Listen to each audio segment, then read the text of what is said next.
A Júlia. Bom, então, vamos começar a palestra. Passo a palavra, então, ao Percy Walter Ferrari, Júnior. Temos que compartilhar a tela aí, né? Vamos lá.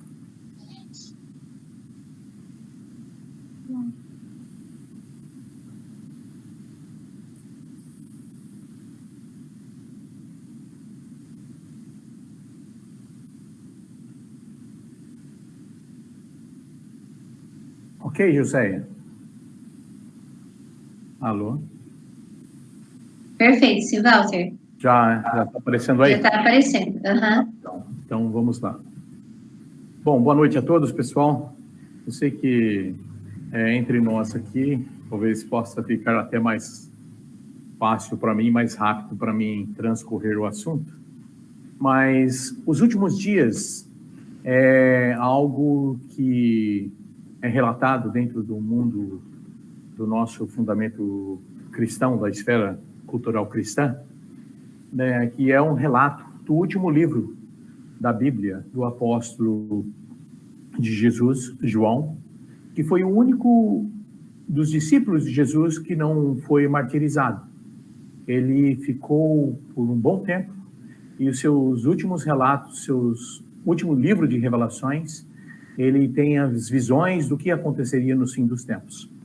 E uma das visões bem apocalíptica, assim por dizer, seria o momento em que os 4 cavaleiros do Apocalipse varreria a Terra e eles trariam grandes catástrofes para a humanidade daquela época. Então, ele estava tendo uma visão e nessa visão dele, ele via 4 cavaleiros, um com um cavalo branco e ele tinha um espírito de enganador. Ele enganava e persuadia as pessoas a fazer o errado. O outro seria um cavalo vermelho, que ele traria a guerra e procuraria fazer um grande flagelo através das guerras. O cavalo preto, ele traria uma miséria e fome avassaladora por toda a humanidade. E o cavalo amarelo, por fim, traria uma peste que ela mataria mais de 1/4 da humanidade. Então, tudo isso causou muito espanto ao longo de toda a história do cristianismo, do mundo cristão, do que poderia acontecer na época dos últimos dias. E essa era a expectativa que o Messias viria durante o final dos tempos. Então, em cima do nosso fundamento cristão, lógico que ele está sedimentado dentro do judaísmo. E o judaísmo ele começa a partir do relato da história de Abraão, que Deus chama Abraão. Então, a situação que Deus chama Abraão é uma situação muito peculiar que Deus, após quase 2000 anos de história, no período desde a criação, é dito que Deus chama Abraão para formar uma nova nação. E ele tem que fazer uma pequena oferta para Deus, em gratidão, para que isso venha a ser realizado. E inúmeras bênçãos iriam cair sobre ele. No entanto, ele negligencia na parte mais simples da sua oferta, e isso resulta num grande temor no coração dele, porque ele percebe que a oferta dele não foi aceita por Deus. Mais tarde, ele é chamado novamente a fazer uma oferta, e dessa vez Deus fala claramente para ele que ele tem que ofertar seu filho. E com tremenda angústia, ele vai e se coloca à disposição de ofertar seu filho. E o mais interessante que em tudo isso é que, sabendo da situação muito catastrófica, o filho entende, eventualmente, que ele será o sacrifício. E ele se coloca à disposição perante o Pai e perante a Deus a ser uma oferta. Bom, tudo isso é com o propósito de formar uma nação. Eventualmente, os filhos de Isaac, eles nascem Esaú e Jacó, e esses filhos têm o propósito de também levar a cabo a providência. E nesse relato, é dito que, apesar de muitos sofrimentos, muita angústia e muita perseguição de Esaú para com Jacó, eventualmente Jacó consegue aplacar a ira de seu irmão, que tentam matá-lo, e consegue assim fazer com que eles possam entrar em um amor fraterno, e com isso eles cumprem aquela finalidade da qual Deus esperava fazer com que o ressentimento que havia através da história entre Caim e Abel pudesse ser aplacado com a união desses dois. Bom, tudo isso era para fazer um fundamento para estabelecer uma nação. No entanto, Deus já tinha dito que havia 400 anos de sofrimentos como uma consequência da falha de Abraão. Bom, tudo isso acontece no passar da história do povo de Israel. Eventualmente, tudo isso é um fundamento para receber o Messias. Nós já sabemos aqui que Jesus veio como Messias, naquela profecia de Isaías, que é dito que um menino virá e ele será glorioso, ele será o pacificador, e ele vai fazer com que realmente a nação de Israel venha se tornar uma nação unida com Deus. Bom, nós sabemos o que aconteceu. Infelizmente, a nação de Israel não foi capaz de reconhecer Jesus, e isso, infelizmente, trouxe um grande sofrimento para a providência divina, um grande sofrimento para Jesus, e por mais que ele se sacrificou para fazer com que o povo de Israel viesse a compreendê-lo, eles infelizmente não foram capazes de compreendê-lo. E com isso, somente após a crucifixão e a ressurreição de Jesus, se dá o fundamento do cristianismo, da qual estabeleceu essa esfera gigantesca que nós nos conhecemos, estamos inseridos nessa cultura cristã, onde inúmeras nações se formaram em cima desse fundamento extraordinário de sacrifício ao longo da história. Mas a promessa de Jesus é que ele voltaria e ele eventualmente faria com que a finalidade do propósito da criação de Deus viesse a ser levada a cabo. Com isso, ele também, como é profetizado naquele versículo, nas visões de Apocalipse de João, seria um período catastrófico em que o Messias teria que vir para resolver a situação e o mundo estaria caótico. Então, havia muitos temores como que o Messias viria nessa época. Então, vamos lá. Eu já vou avançar numa situação em que o mundo está vivendo um caos muito grande, e eu diria para vocês que o Senhor da segunda vinda já veio, trabalhou imensamente para estabelecer um fundamento para salvar a humanidade, e com esse fundamento ele tinha o propósito de novamente trazer uma nação para Deus. Aquilo que era o propósito de Jesus e o propósito até mesmo de Abraão.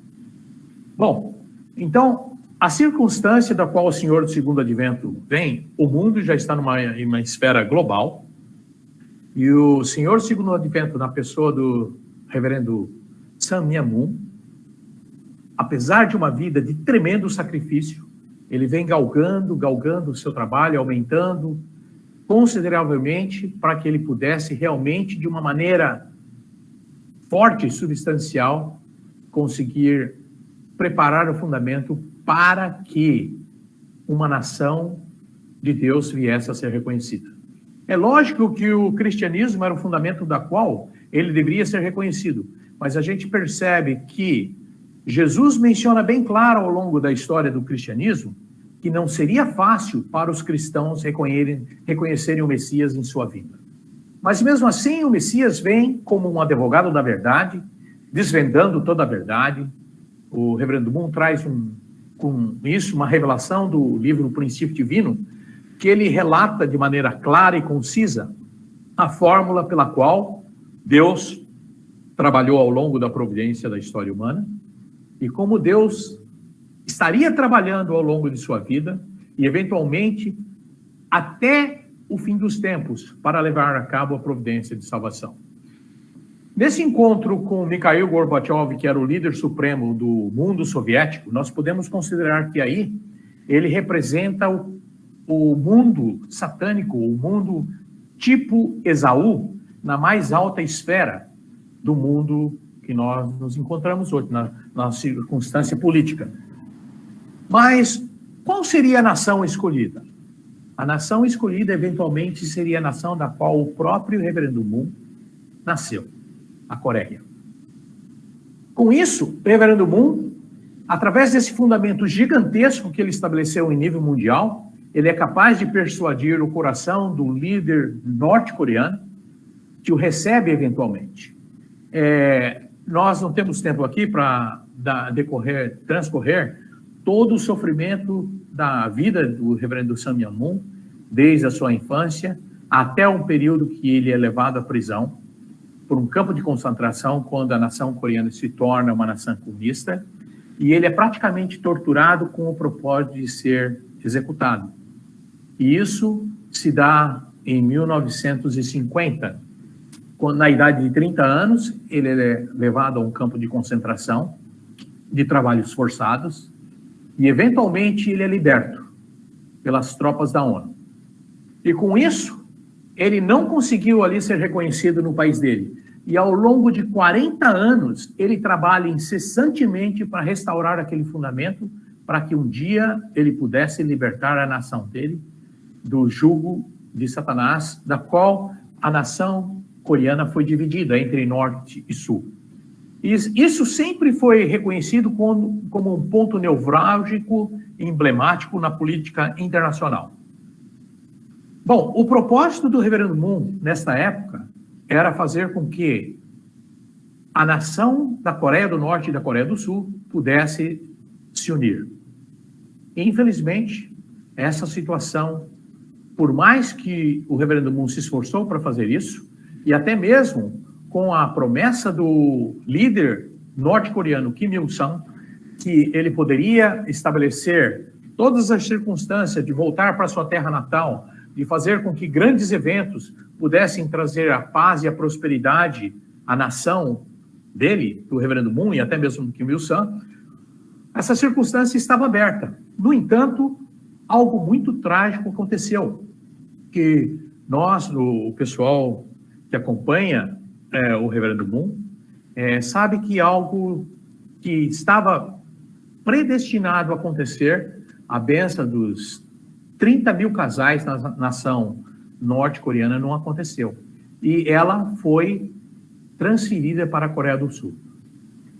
Aqui na Coreia do Sul, eu digo para vocês o seguinte: apesar dessa bênção ter acontecido na Coreia do Sul, ela causou um grande pesar no coração do Reverendo Moon e certamente no coração de Deus. Porque a expectativa da vida dele era realmente trazer uma nação para Deus. No entanto, essa bênção foi estabelecida na Coreia do Sul, com casais internacionais de muitas partes do mundo, mas a expectativa do mundo político, do mundo religioso, na época, era que, eventualmente, o Reverendo Moon, como tinha tido uma ascendência meteórica nas questões de política internacional, ele seria o único capaz de realmente resolver aquele ponto nevrálgico, que era um gatilho para uma guerra mundial.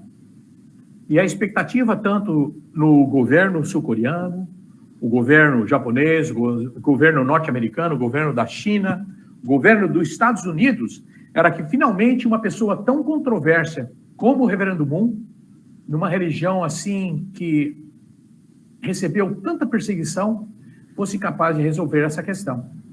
Então, aquela expectativa que iria acontecer, infelizmente, rapidamente ela foi esvaziada e não aconteceu aquela benção lá. Então, é algo meio que trágico e muito mal compreendido do porquê isso não aconteceu. E o mais interessante é que isso repercutiu na questão do trabalho da providência centrada no Reverendo Moon.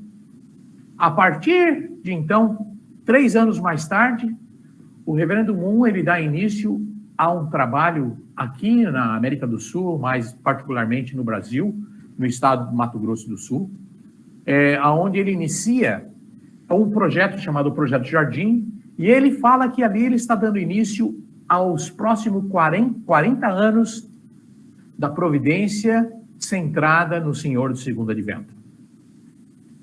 Olha, para aqueles que conhecem o Projeto Jardim e sabem das coisas que aconteceram lá, tem muita história, não tem como a gente colocar assim no relato tão curto e tão compacto de toda a significância do que aconteceu ali.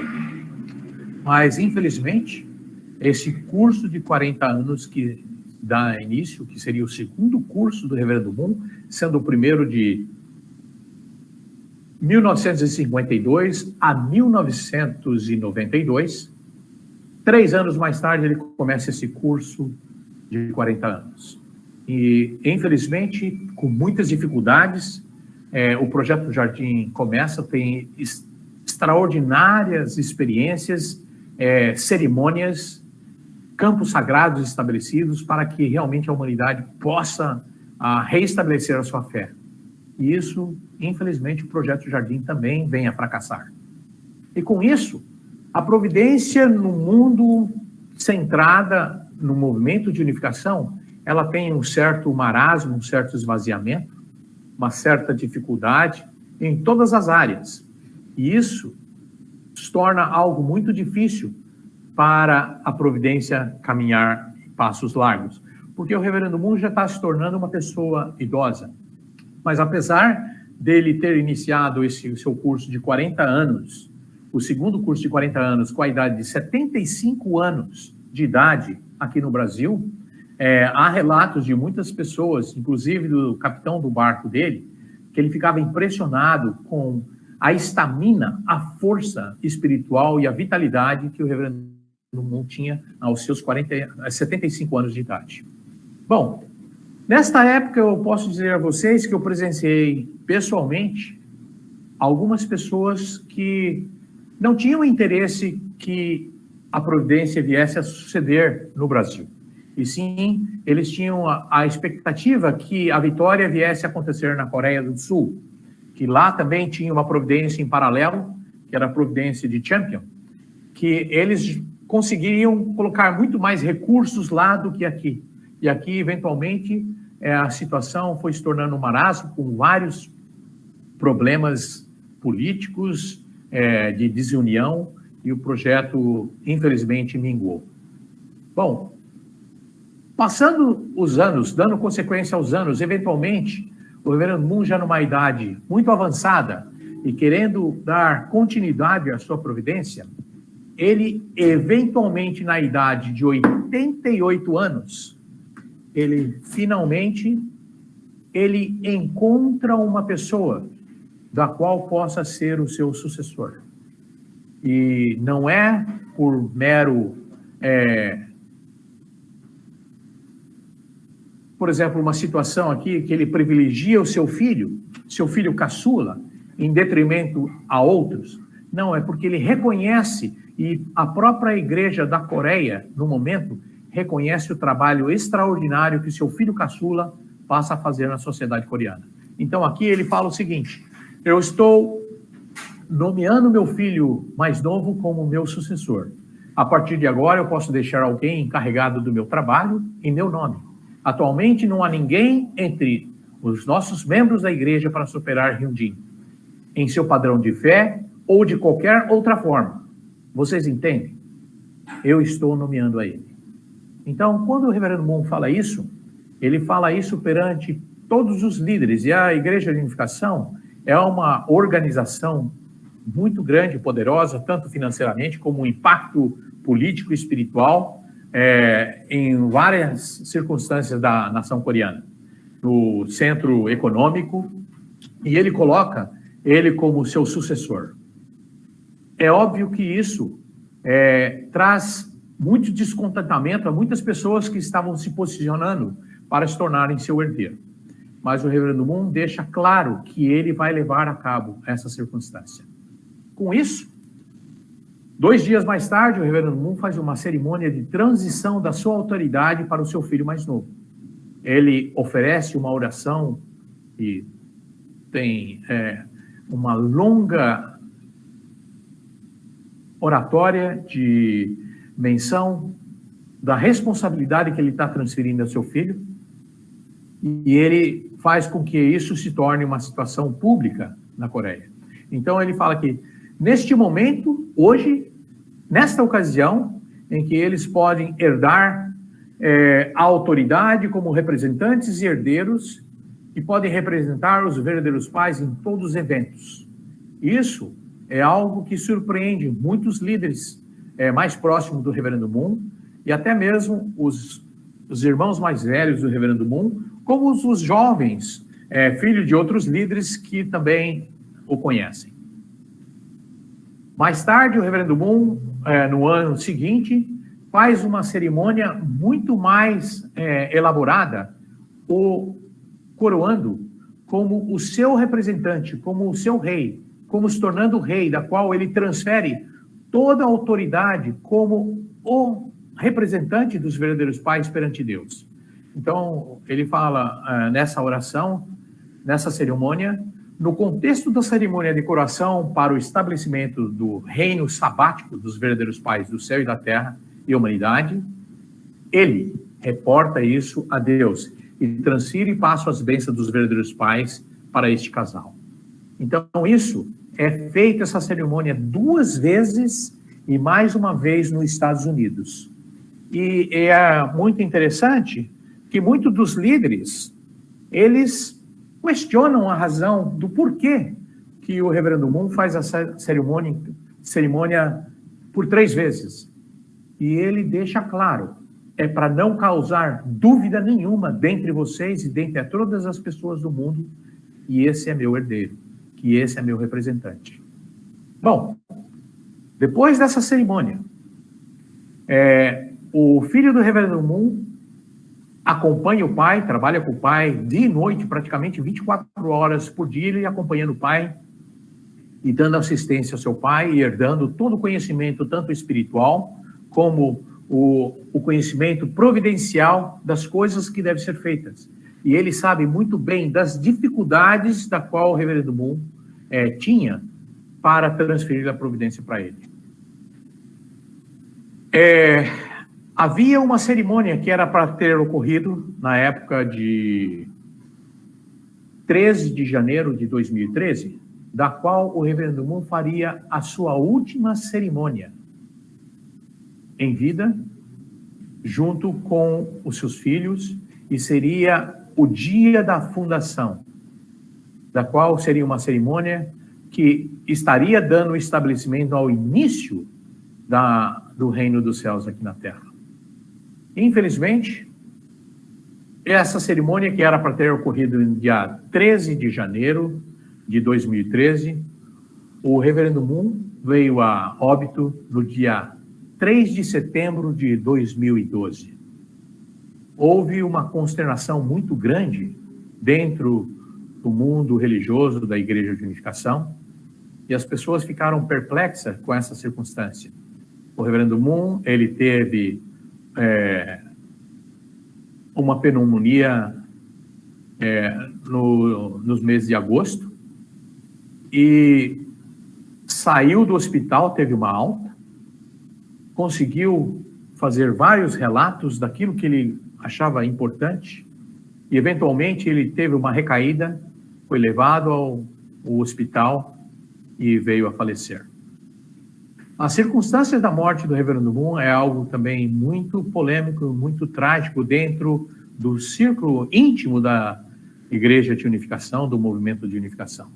Mas aqui nós não vamos abordar os detalhes de tudo isso, mas a questão é que, com a morte do Reverendo Moon, na sequência da morte do Reverendo Moon, houve uma fragmentação, uma divisão, algo que não era esperado veio a acontecer. O filho que tinha sido nomeado para ser o seu herdeiro, por 3 anos já estava cumprindo a missão de ser o herdeiro principal, tanto líder espiritual como líder de toda a organização, ele foi tirado de sua posição pelo Conselho da Igreja de Unificação, do Movimento de Unificação, com a orientação de sua mãe. Sua própria mãe fez com que o conselho deliberasse e tirasse ele dessa posição. Eventualmente, ele foi para os Estados Unidos e, transferido para os Estados Unidos de uma maneira súbita, perdeu os seus credenciais de liderança, passou a ser um representante, um missionário nos Estados Unidos e, eventualmente, ele foi excluído até mesmo do seu trabalho dentro da Igreja de Unificação. Com isso, eu diria que o sucessor do Reverendo Moon, ele se encontra em uma posição quase que semelhante àquela, eu diria, num contexto muito mais amplo, da circunstância que o Reverendo Moon se encontrou quando, no início do seu curso da Providência, lá na Coreia do Norte, e ele não foi bem recebido, e eventualmente foi perseguido pelos cristãos norte-coreanos, entregue aos comunistas e foi à prisão. Essa mesma circunstância, nós sabemos que também aconteceu com Jesus, da qual Jesus veio para uma nação totalmente preparada para o recebê-lo, e infelizmente essa nação, a nação do povo de Israel, não o recebeu. Os ensinamentos do Reverendo Moon mostram claro que houve falhas gigantescas, principalmente na questão de João Batista, que se fez indiferente perante tudo aquilo que ele tinha recebido do céu com relação a Jesus. Ele passou a duvidá-lo, passou a não colaborar, e Jesus teve que enfrentar uma situação trágica e amarga, sendo crucificado. Bom, aqui eu quero dizer o seguinte, que a circunstância do herdeiro, do Senhor do segundo advento, ele também perdeu todo o seu fundamento da questão de tudo aquilo que poderia ser oferecido a ele para criar uma estrutura para o mais rápido reestabelecer o domínio da soberania de Deus aqui na Terra. Infelizmente, essa situação se tornou trágica e o filho mais novo dá início a um curso da qual ele se coloca na posição de figura central para com a providência, representando seu pai, herdando o legado e prometendo cumprir à risca a lealdade para com aquilo que ele herdou de seu pai. Essa situação faz com que ele estabelece esforços gigantescos a partir de uma posição muito precária. E aqui tem um relato no Princípio Divino que diz o seguinte, na página 253, é dito que, quando a figura central da providência muda, a nova figura central não pode herdar a vontade providencial sem, primeiramente, cumprir uma responsabilidade semelhante por seus próprios esforços. É lógico que, quando ele estava junto com seu pai, ele estava herdando tudo. Mas no momento que ele perde o fundamento e ele é perseguido e é excluído da associação, da providência centrada no movimento de unificação, ele tem que fazer tremendos esforços e poucas pessoas serão capazes de entender o curso de sofrimento que ele passou. Jovem, um casal com 5 filhos, perdeu toda a sua fundação econômica. Dentro dos Estados Unidos, teve uma vida muito difícil e, gradualmente, ele foi se recuperando e veio a estabelecer a providência centrada no santuário. Tudo aqui eu estou sendo muito breve, existem muitas circunstâncias que poderiam ser elaboradas com mais detalhe, mas ele estabelece novamente de uma maneira simples um novo palácio e ele dá o nome de Palácio do Santuário, na Pensilvânia, nos Estados Unidos. E a partir daqui, desse ponto, é lógico que ele também não está sozinho. Seu irmão mais velho, que tinha prometido juntamente com o seu pai, dar o suporte, esse também foi excluído de toda a questão de liderança da questão administrativa, da questão de empresa, do grupo complexo empresarial que havia na Igreja de Unificação. E a partir daí, é óbvio que ele também não está sabendo como o irmão dele, o irmão caçula, vai resolver aquela missão. Ele deixa o seu irmão. Ele deixa o seu irmão realmente lutar por suas próprias forças, mostrar o seu próprio sacrifício e ser digno de assumir essa posição. Daí, então, o seu irmão mais velho dá total apoio a ele. Com isso, a providência vai avançando gradualmente, e aqui existe uma circunstância muito interessante nessa foto, que é o filho caçula do Hyunjin, com sua esposa Yonanin, que é o pupilo do reverendo Sun Myung-moon. Esse filho do Hyunjin foi considerado em vida como o seguinte sucessor, foi nomeado pelo próprio reverendo Moon em vida ainda, que assim como o seu filho, Hyunjin, o seu caçula, seria o seu sucessor, o filho do Hyunjin caçula também seria o sucessor. E nessa foto nós vemos a representação da mãe desse garoto, a esposa de Hyunjin, se prostrando e venerando o seu filho como o futuro sucessor. Aqui essa foto ela é muito emblemática. Ela mostra de uma maneira muito singela algo que deveria ter acontecido lá atrás, na família do próprio reverendo Moon, da qual a sua esposa tinha acompanhado o reverendo Moon, jurado junto com ele que o seu filho, Hyunjin, seria o seu sucessor, e eventualmente ele veio ser traído por sua própria mãe. Então, é duro ter que admitir isso, mas isso é um fato histórico. E essa foto está mostrando a questão da restauração dessa situação. Tudo aqui eu estou colocando de uma maneira muito esporádica, eu sei que todos vocês, a maioria de vocês, conhece as circunstâncias de uma boa parte do que se passou ao longo da vida do reverendo Moon, mas todas essas informações que eu passei para você de uma maneira sintética, elas estão dentro dessas páginas aqui, que vocês podem acompanhar nos links do Santuário da Pensilvânia, que está aqui perante vocês. E tem um irmão americano que criou esse site, www.theparents.org, e tem todos os sermões históricos do reverendo Moon, todas as cerimônias, tudo relatado lá. E é lógico que essa apresentação foi muito meteórica, e agora eu termino a apresentação, e se alguém tiver alguma pergunta a fazer aí, estaria disposto a respondê-las.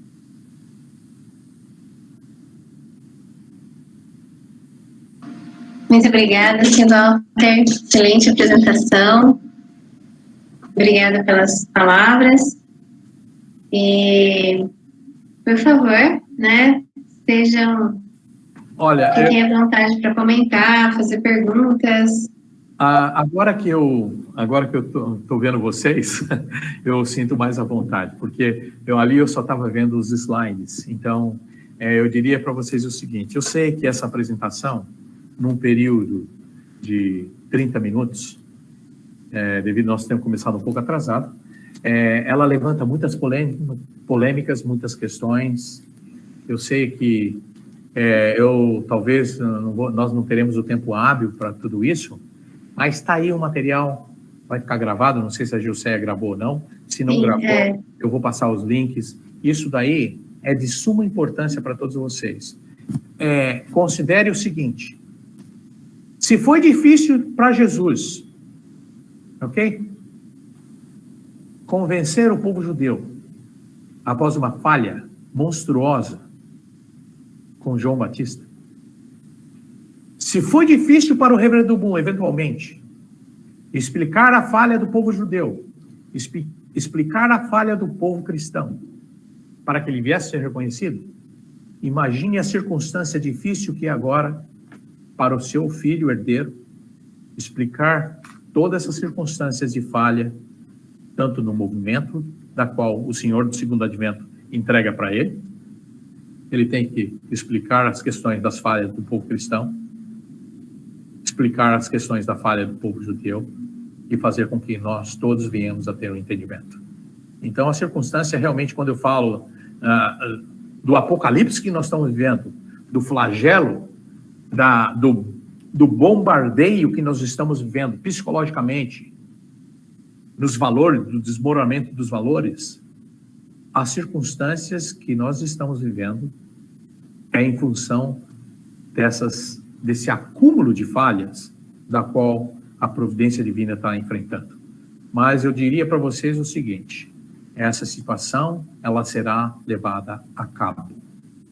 Assim como eu coloquei lá o prolongamento de Abraão, Isaac e Jacó, na questão do primeiro Adão, segundo Adão, terceiro Adão, ao prolongamento da providência, e ela será levada a cabo. Estou aberto a perguntas.